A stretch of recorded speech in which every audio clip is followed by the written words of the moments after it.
I feel like this whole situation with Alex is getting worse by the day, and rightfully so. For those of you who are unfamiliar with the situation, I did make two videos prior to this one that's going to be dropping soon. Feel free to go check them out. It really will fill you in on context.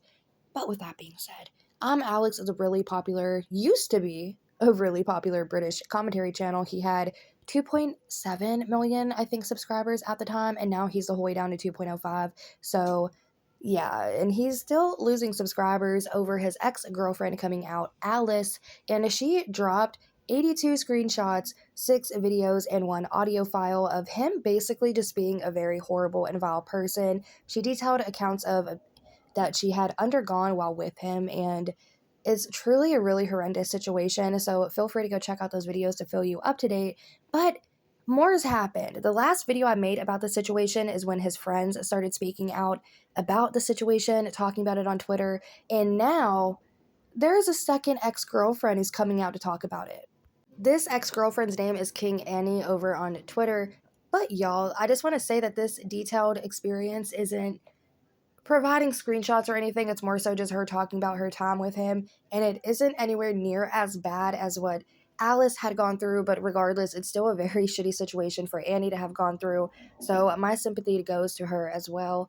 But with that being said, we're going to be diving into this document that she had dropped. She had ended up responding to Alice's comment on Twitter talking about this whole Alex situation and gave it a nice heart, but then she decided to reply to the situation with Alex by giving her own story. Again, on June 15th, Alice Hez was the one who initially spoke out about this. She said, "Here's my statement on the situation I've been too scared to speak out on. It's best that it was made public how horrible this person with a platform is. I'd hate to see another woman go through this." That's when King Annie replied and said, "Read Alice's post about the situation first if you haven't already." And she uploaded her own doc files.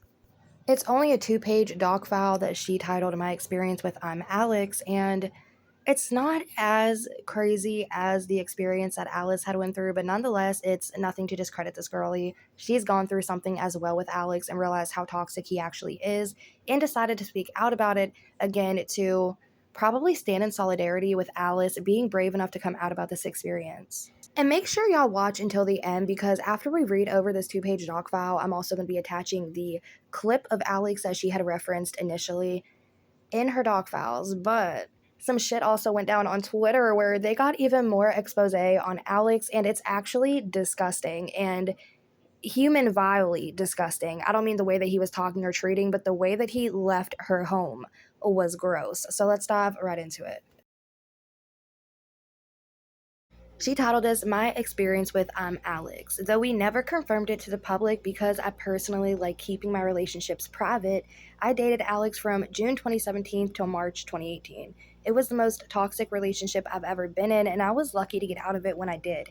When we were dating, though he was from England and I lived in America, we were pretty much never apart for longer than a week. We stayed in Europe for a couple of months, then went to America for 6 months. He couldn't stay 6 months straight due to visa implications, so he stayed 3 months, flew back to England for a few days, and then came back to America for another 3 months. After his 6 months was over and he couldn't come to America again for a while due to visa requirements, we spent some time away from each other. And during that time, with the help of my friends, I came to the realization that I was in the worst and most toxic relationship I had ever been in, and I had to get out. It started out great, as they always do, the honeymoon phase, as they call it, but as time went on, things just got worse and worse. I was fortunate to get out when I did, but reading all the new information that's come out, he's clearly gotten worse. She continues by saying, "During the relationship, he made me feel insane, like I wasn't myself anymore. It never felt like he listened to me. I always felt belittled and inferior. Whenever we recorded videos together, he would constantly talk over me and never let me have my moment. Most of the time when I had problems, he always somehow made it about himself or talked about his own issues. He would get stressed out over his YouTube channel constantly and complain about uploading, as if it was the hardest job on the planet, and no one had it harder than him. His classic line was, 'I can't catch a fucking break.' If we ever had a disagreement, he would also sometimes allude to the possibility of himself over minor conflicts as a threat, so I couldn't continue with the conversation. It was nearly impossible to give him any kind of criticism because it was like adding to the pile of minor issues that he already had blown far out of proportion in his head." This is like a reoccurring theme with Alex. Sorry to cut this short, like I will continue reading that document, but A reoccurring theme I've noticed with Alex, even with the Alice situation, was he would say how hard it is he has it as a content creator, thinking that it gives him like the bigger right or a reason to act how nasty he was acting towards people. And even in the 5 minute clip that is in that initial video that I had uploaded of him following Alice around the house, he was talking about how basically his channel was like being held hostage because copyright things or something along the lines. And I don't know what his issue is, but he used to also talk down to commentary channels for what he would call lazy editing. And it just seems like he has this huge ego about himself and how he carries his channel. She goes on to say another thing he did was spin his own narrative and twist words. He didn't just do this in the relationship, but he did it in his work and with his friends. It was the main reason why many people stopped talking to him, because we started to realize that when there was even the smallest amount of drama and he heard about it, he would make sure to involve himself, even if the subject had absolutely nothing to do with him, and he would just make everything so much worse. For example, the Slazo situation. Though it was never said in the original statements by Shay, he somehow came to the conclusion that it was, and everyone else got the blame for saying his words. Somehow the situation went from being guilty of being a bad boyfriend to all of a sudden he's a. This was the final nail in the coffin, and I cut all contact with him after that. Yeah, his handling of the whole Slazo situation was just absolutely horrendous. And if you don't know that situation or what I'm referring to, I'll link a channel in the description down below who will go into it in more depth. I'll find a video that will talk about it if y'all are interested in. But I also want to make a huge debauchling video on this situation, and I want to include all of the shitty things that Alex has done in the past and not just these two situations that he's being exposed for. And Slazo will come up in that video, so bear with me on that. I'm in the process of it. But with that being said as well, we're going to continue to dive in the second page of this document where she details a time that she had with him that made her feel unsafe to the point where she had to leave. Now, she said, during our relationship, I bought him and I matching Alex and Annie bracelets for Valentine's Day because I was like, oh, neat, a company with both our names. You can see him pressing the heart on the bracelet to his lips in his Back to Nothing video, which he has since taken down from his channel. She then uploaded the archive of that and said I would start at 4 minutes. I'll also attach the video here in case that link gets removed. And let's play that archive. Worst place about 2 months ago, I, for the first time in a year, I felt like I was truly happy. And that I had it all working out, and that I had it all sorted. And then I come back here, and within the first week, everything has just been... It's like a train just running through me. Just like...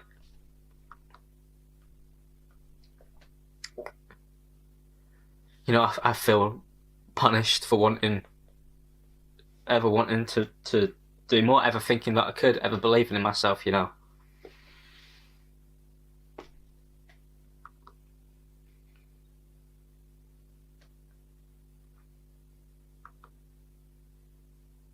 And it's eating at me. And I've got so much to do, and you know, I want to be my best self so that other people could have a good day, you know.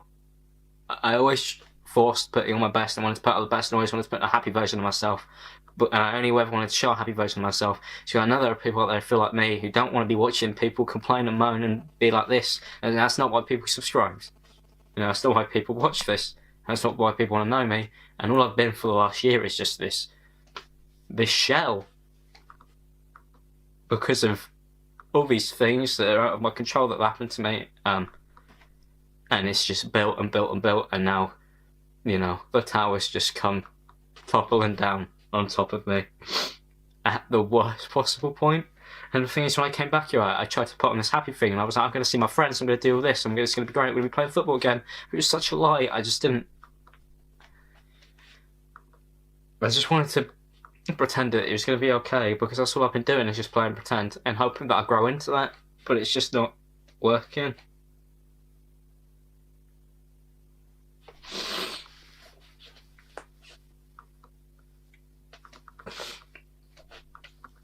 I appreciate you guys listening, and I appreciate the kind words from everybody, and I appreciate the people who tried to talk to me, and I do, and I'm sorry for throwing a lot of people away and just disregarding it, but you know, it's going to be a rough few months, and I don't know what's gonna happen. I'm just gonna keep on trying. I'm not making this video so I'm gonna go anywhere. In fact, I'm probably just gonna carry on uploading because I need to stay busy. But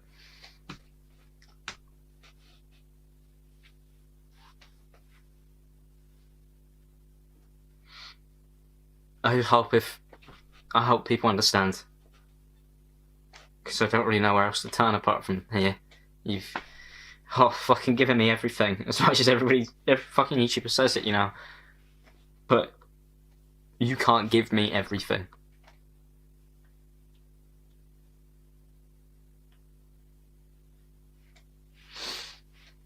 Thank you for listening. So there's him kissing that bracelet that she got him, and she also linked the same bracelet here, stating that it is the Alex and Annie bracelet. The one that she thought was so cool, it had both their names, she just had to get it for him. She then went on to say that this video was released as a response to me breaking up with him. He uploaded this video after I stopped talking to him, as a way of trying to guilt me into replying to him. He did to me what he has done in this relationship with Alice, where he would fly off the handle and get mad and then act all apologetic and sad to try to get me to feel sorry for him and forgive everything that he has said and done. She then continued to say, lastly, the only time he ever laid a finger on me was when he grabbed me as I was trying to run away from a conflict. We were trying to record a YouTube video together, and he was getting frustrated at having to restart the recording multiple times. He started shouting and beating his fist on the table, even going as far as to break his microphone. I was scared, so I got up to leave the room, which is when he grabbed my arm to physically stop me. I remember saying, "You grabbed my arm," several times in shock as to say, who that would ever grab someone like that? Once again, I was fortunate that that was the only time something like that ever happened. I got out before it got even worse, as it clearly has with the new information that's come out. She then wraps it up by saying, "It saddens me that it's all come this far. I wished Alice the best privately, and it breaks my heart to have seen all the things she had gone through. I hope Alice's and my story show you what he was really like behind the scenes. If you're in a relationship, please get out now. You can't fix them." Alex has said a couple times in a few of his videos that he's exposing the disgusting things going on behind the scenes. And now these women are coming out and exposing disgusting things that went on the scenes behind his own hands, his own words. And it truly is disturbing to see how far that the situation has gone from Annie to Alice. Do you remember earlier on at the beginning of the video, I said please stick around until the end because she exposes even more shitty shit, literal shitty shit that he's done. Now, she had said, for real, left my home with blood on the sheets from nosebleeds, toenails on the floor, and black mold festering in the toilet. It was horrid. And that was followed by this chat saying, "Remember when he shit in his ensuite bathroom at your house and left it there for multiple months without flushing? The relationship was giving me depression," Annie said, "and I couldn't handle it. I literally just went to his room to check on something, and there was a smell in the bathroom. Oliver, he hadn't fucking flushed the toilet. It was brown." Then that person said, "No way." What? She said, "I wanted to puke and cry." They said, "I'm done." Then Anna replied, "There's so much I still have to clean." Then somebody asked, "How come he didn't flush the toilet for months after he had a shit if it was in your house and it made a black mold or something?" And then she replied and said, "I gave him his own room that I never went into just to respect his privacy." So yeah, that's disgusting, but this is the new update to the update of the ImAllexx situation. Let me know your thoughts and opinions about it in the comment section down below. And with that being said, I'll catch y'all in the next video, which is probably going to be another update on the ImAllexx situation.